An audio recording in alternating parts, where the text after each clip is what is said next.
segons, els àudios que deixem els boomers, és a dir, més de 5 segons al WhatsApp, són un malson.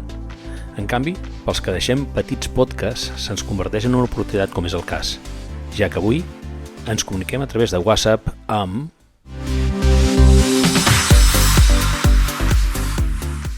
Ullastrell també és un poble on l'afició al motor, tant de les 4 rodes com de les 2, es respira a l'ambient.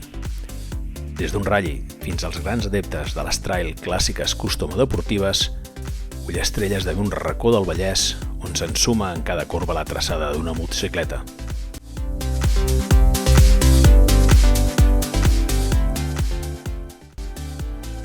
Entre tots els adeptes hi trobem un amant de la motocicleta des de ben petit, en Joan Gónger. Avui ens respon per WhatsApp 7 preguntes relacionades amb les 2 rodes i la seva vida addicta a aquest món. Molt bona, Joan. Moltes gràcies per col·laborar en aquest espai que inaugures amb la teva participació. Joan, llenço la primera. Què representa per tu la moto? Hola, Xavi. Encantat d'estar aquí amb tu. La moto, doncs, en el meu cas, significa tota la meva vida. Des de ben xic, abans de tenir la primera moto, que la vaig tenir als 10 anys, somiava amb motos, i per mi són diversió, evasió, manera de vida, la meva afició preferida i com t'he dit al principi, la meva vida. Des de fa un munt d'anys que has participat a diferents competicions i equips de motociclisme. Crec que en diferents modalitats. Fes-nos 5 cèntims de la teva trajectòria esportiva.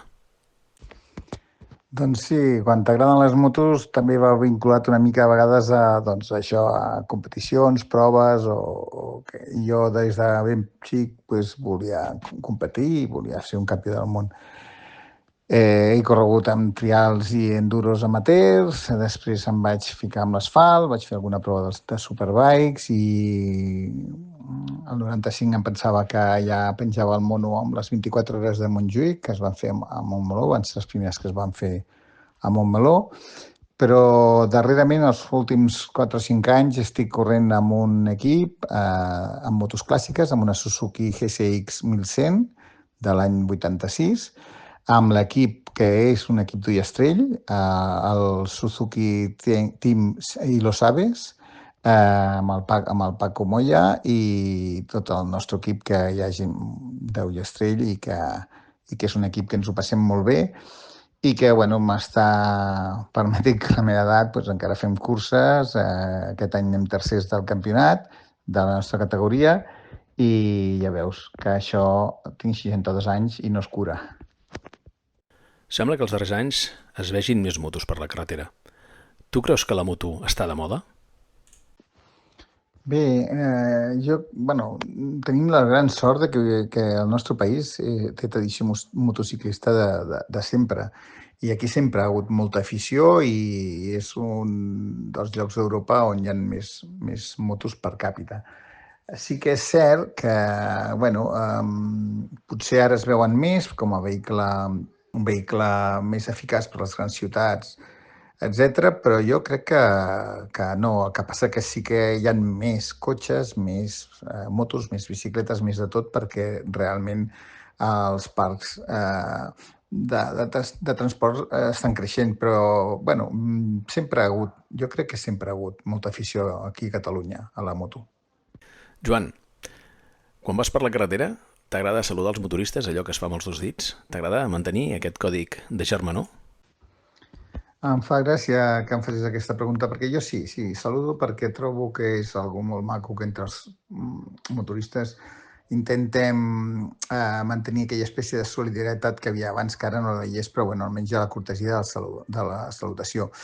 I més que t'ho digui jo perquè jo fujo de totes aquestes modes i estigmes que es fan amb la moto, com fer soroll, tallar encesa o certes demostracions que per mi no van amb la moto. Però aquesta de saludar sí que m'agrada fer-la. Imagina't que algú amb 50 o més anys decideix treure's el carnet A2 i et pregunta què et sembla, què opines, què li aconsellaries?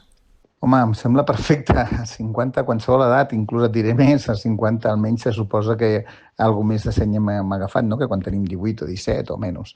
Què li diria? Doncs primer que escolleixi la moto que cregui que se li adequa més al que vol fer ell amb la moto.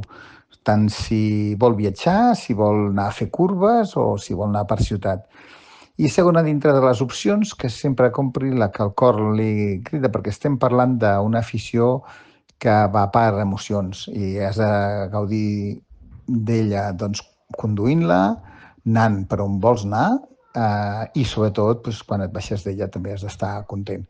I sobretot, ni comparacions, ni córrer més que ningú, ni res. La moto és per gaudir-la. Per desgràcia, a mesura que vas gaudint-la més i aprens més, vas més ràpid, però no és una premissa ni ets menys motorista perquè vagis amb cautela i a poc. Ets més motorista si facis el que facis, la gaudeixes intensament. Explica'ns l'anècdota d'on va sortir el nom de la famosa carretera de la iaia. És molt bona aquesta. Mira, quan érem jovenets ens agradava molt la velocitat, teníem superdeportives i no teníem circuits. I llavors buscàvem carreteres que tinguessin bon asfalt, moltes curves i, si pogués ser, poc trànsit.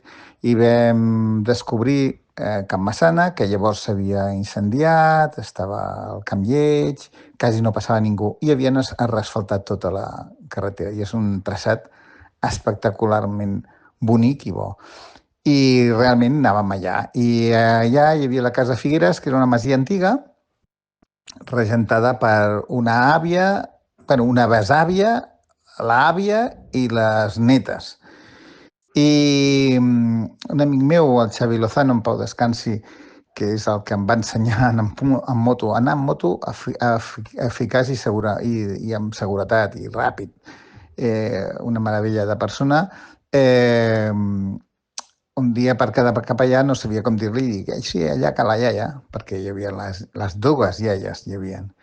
Bueno, hi havia tres, el que passa que una ja no apareixia. Bueno, resumint, que vam començar a Cala Iaia i, sorpresa per nosaltres, durant molt temps reinàvem allà sols, venien algunes motos de Manresa, algunes motos d'enlloc, però no era famós el lloc, fins que a la rebassada van començar a no deixar circular les motos lliurement i tota aquesta gent es va començar a desplaçar aquí a Can Massana i, bueno, lo de Cala Iaia doncs ara és un nom que qualsevol motorista català doncs sap on ha sentit parlar. Joan, motos modernes o clàssiques? Què opines de totes aquestes noves prestacions que s'estan afegint a les motos? Estem parlant de grans pantalles, GPS, modos de conducció, ports USB...